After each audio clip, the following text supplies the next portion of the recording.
London, England. You've mentioned the 45's Aid Society, the group known as The Boys, of which you were a part. How important has the existence of that group been for you in your post-war life? Well, it's actually of very great importance. To start with, it's very difficult to describe our relationship because we are people of many different backgrounds and we have fared differently. Some of us have made fortunes, some of us have not, and there are people on various stage of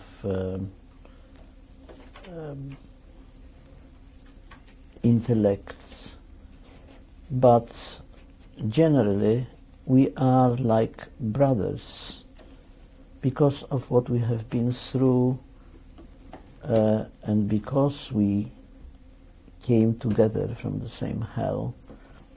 We feel a sort of affinity, so even if any of us do wrong, we tend to look away and say, well, look, this for the grace, but here for the grace of God, here go I. There were a couple of boys who finished up in asylums.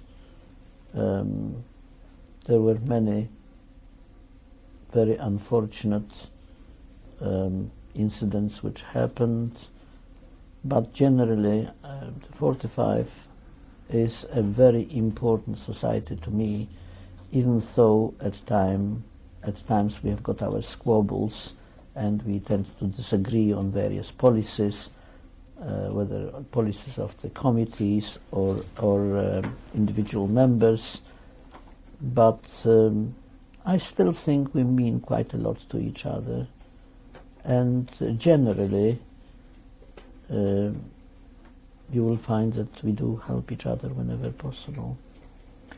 What do you know, or were you able to find out about any of the young fellows who jumped with you from the train? Oh yes, well, when I was in Klatovy in hospital, the two of my friends who jumped out before me came to visit me, and I knew they were fine.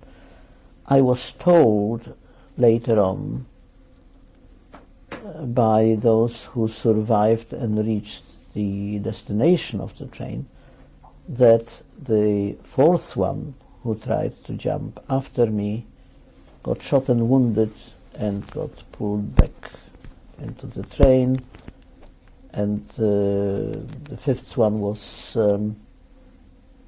killed outright, I believe, and the sixth one and seventh refused to jump at all, seeing that there is no chance of escape. They reached eventually, according to what Alec Ward tells me, they reached Mauthausen, where they were kept waiting for a break between air raids, and when it happened, eventually the American tanks broke into the camp and rescued them, virtually in the nick of time. What are your feelings now about Poles and Germans? Well, it's very difficult to express any feelings about Poles now or Germans now. They are not the same people as those who harmed us, because there is a different generation. About Poles, I hope the Jews will be eventually able to mend their relationship with Poles, provided the Poles get away from the idea that Jews were the guilt of deicide and killed their Jesus, which was preached generally by the Catholic Church, and that's why Poles were so anti-Semitic. And as for Germans, those who actually perpetrated the deeds, unfortunately, many of them got away scot-free because, unfortunately, again, the Allies wanted them to get away free. And I can't quite reconcile myself to it. It's always at the back of my mind. But a funny thing happened when I was last time in Israel for a reunion, and we were staying at the Plaza Hotel. A man came up to me and started talking in German. Of course, I answered him in his own language. And then, during the conversation, he said, "Are you apprehensive about talking to me because you can see I am a German?" And I say, "Well, the very reason that you are here in Israel, you know, and you came to talk to me, why should I be apprehensive? You are not one of those whom I wouldn't talk to. But by the way, what are you doing here?" And apparently, he was a singer from the Hamburg Opera Company who came to perform one of Handel's oratorios, or one of the operas anyway, in Israel. And we met later that evening, standing together, singing songs, and it struck me as funny that here I stand, you know, after everything, with a German, you know, enjoying ourselves in freedom in Israel, in free Israel, and that was something that's really difficult to explain, but I wasn't apprehensive about it at all. And this fellow says, "Well, why don't you visit me in Hamburg?" And he gave me his address and invitation I should come and visit him whenever I want to, and so on. He was very friendly, and he introduced me to some of his other friends from the opera company, and we had a jolly good evening out of it. What does it prove? I don't know. What would you like to say in closing your testimony?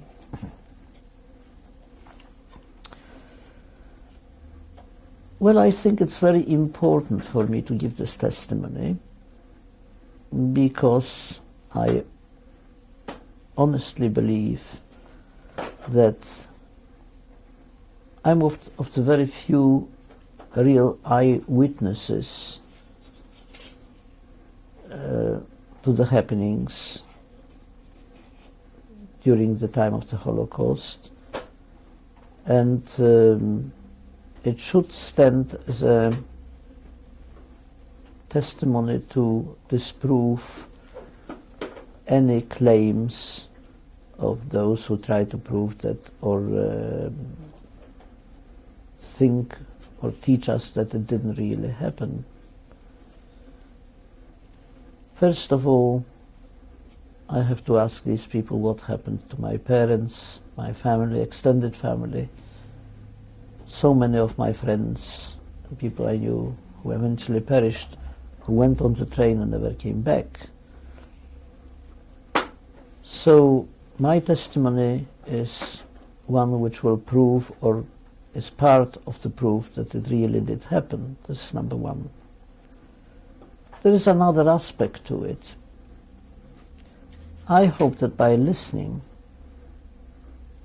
to what I have been through, how it affected us, and even affects us till this day, the memories, the nightmares which we have to suffer, and even the trauma which probably our next generation is affected with to a certain extent. I hope that society will progress sufficiently that internationally they may arrange a way of existence where things like this will become impossible for a dictatorship or even a legitimate government of a single country with all the resources to their disposal to deal with helpless people who become their victims for no good reason. I hope that we shall make, or civilization will reach that progress, point of progress sometimes in the near future, and that listening to me might contribute to that decision. Thank you very much for telling us your story.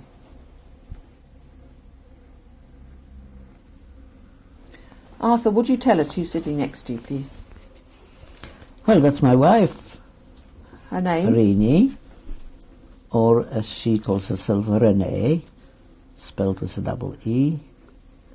And she has been a very great support for me throughout my life, or throughout our married life together.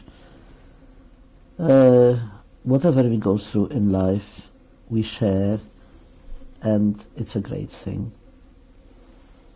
Renee, what would you like to say?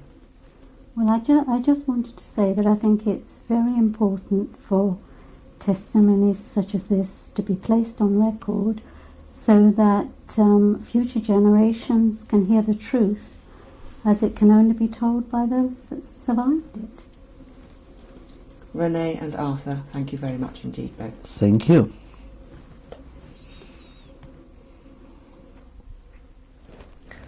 Basically, I was always inclined to rather sing the songs which I particularly liked, and I mainly liked this Neapolitan love song, which I have time to play for you.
This is a song about Treblinka.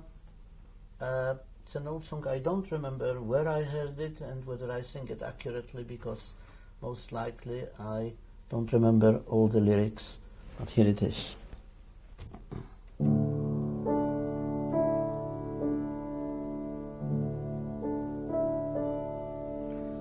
Komm zu mir zurück, mein Mankele. Komm zurück zu mir, mein Freund. Komm zurück zu mir, mein Eltern. Was ich hab mit euch gewohnt. Und weil dieser Umschlagplatz verleiht, dort wie man hält, man steppt sich in die Breit, in die Waggonen. Dort hört man ein Geschrei, wie ein Kind schreit zu der Mamen. Verwus lässt du mich allein, ich will doch gehen mit dir zusammen. Die jüdische Polizei sei irgend heißen schneller gehen. Jetzt wirst noch nicht wissen, wer kann neu. Jetzt bekommen 3 Bräut. In die Waggonen sind alle schnell gegangen. Sei haben nicht gewusst, dass zu gehen zu versammeln.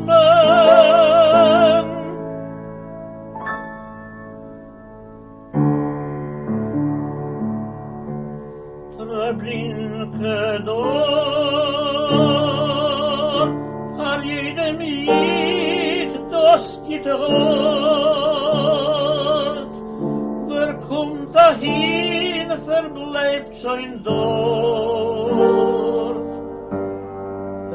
Bleibt auf ewig. Komm zurück zu mir, mein Hankale.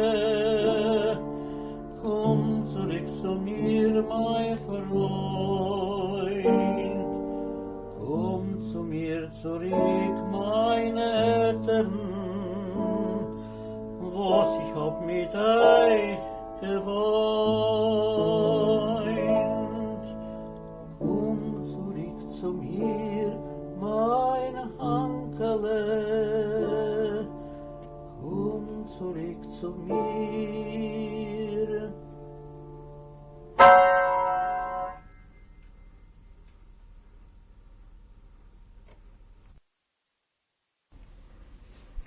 You've got on the screen a little etui or a cigarette box which I have made myself in DFI factory in Bugaj in Piotrków. On the left hand side is the bottom of that box. On the right hand side you have my initials on it, and it forms the top of it, which is slid in. To the right of that is a piece of soap which I managed to preserve. I kept it because I was told that this is a piece of soap which is made of human fat. I don't know how much truth there's in it. Now you are focusing on a red star which I was given by the Russian authorities when I was in Prague to put on my hat or cap to prove my Russian identity, so that I could use it with the various permits for travel.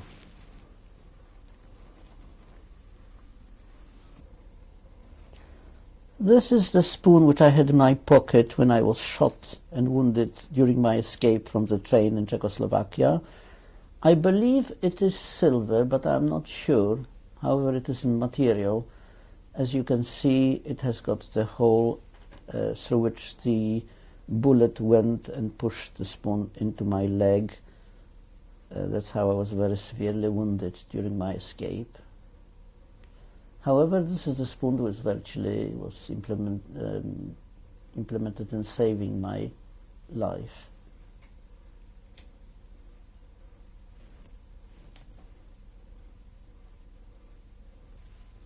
This is a banknote which was one of those which were issued in Theresienstadt by the Germans when it was a concentration camp.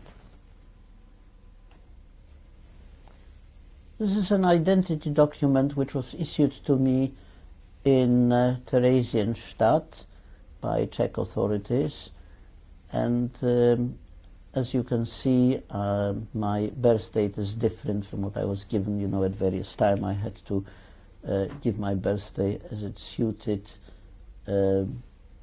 circumstances to be allowed to be together with my brother.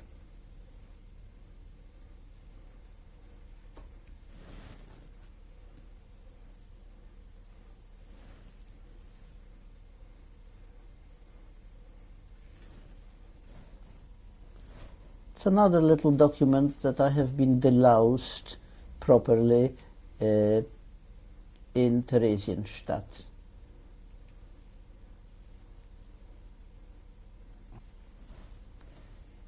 A meaningless little slip of paper written in Russian, which I presented to the American officers on the border of the Russian and Allied zones, which allowed me to cross the border because they couldn't read Russian.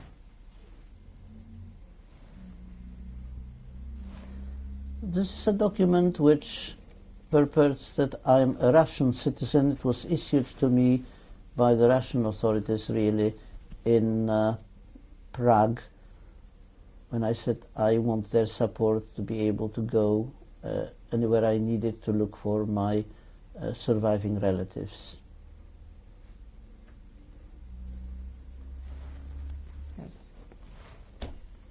This is a very old photograph which was given to me by some relatives who remained alive in France. It is a photograph of my grandparents, my paternal great-parents, my grandfather and Alter Chaim and Salka Poznanskis in Prashka. Behind my grandmother stands my father. The others were, I don't remember, they were obviously brothers and sisters, whom I don't remember their names.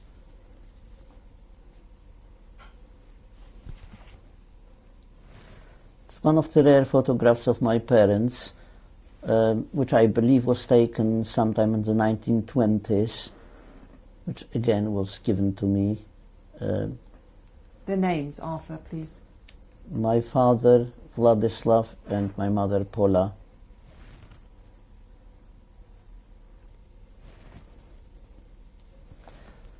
This is again a copy of an early photograph of my parents in one of the school settings.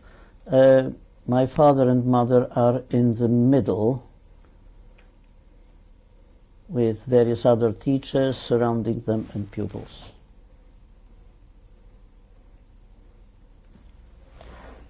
This is a photograph taken in 1946 or 47, I believe, of myself, Arthur, and my brother Jerzy. Which is which? Poznanski. Which is which? I'm on the right, my brother is on the left. This is a very old photographs of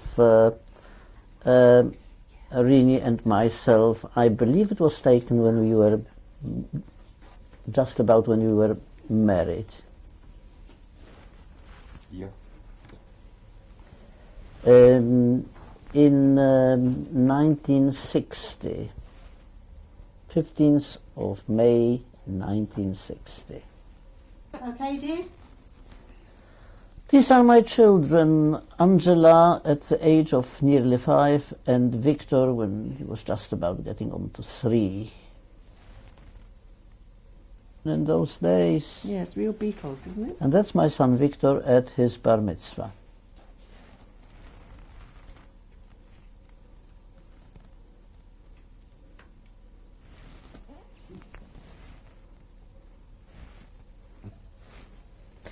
Well, here I am in an operatic get-up as Turridu in Mascagni's Cavalleria Rusticana.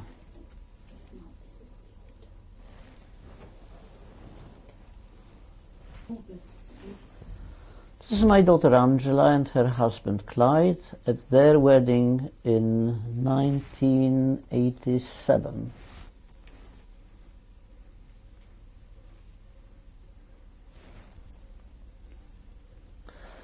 This is a photo taken at my daughter's wedding. Of course, she is there with Clyde at her right and Victor, my son, at the other side. At the back, in the background, you can see my brother Jerzy.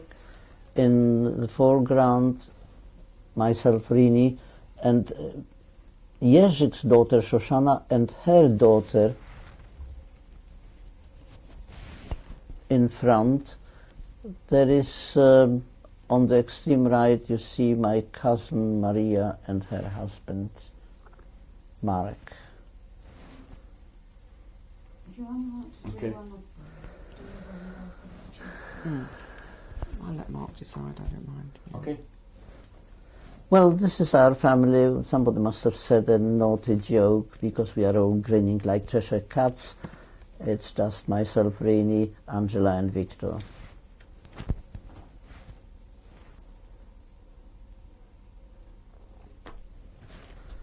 This is Victor's first graduation at Manchester University photo.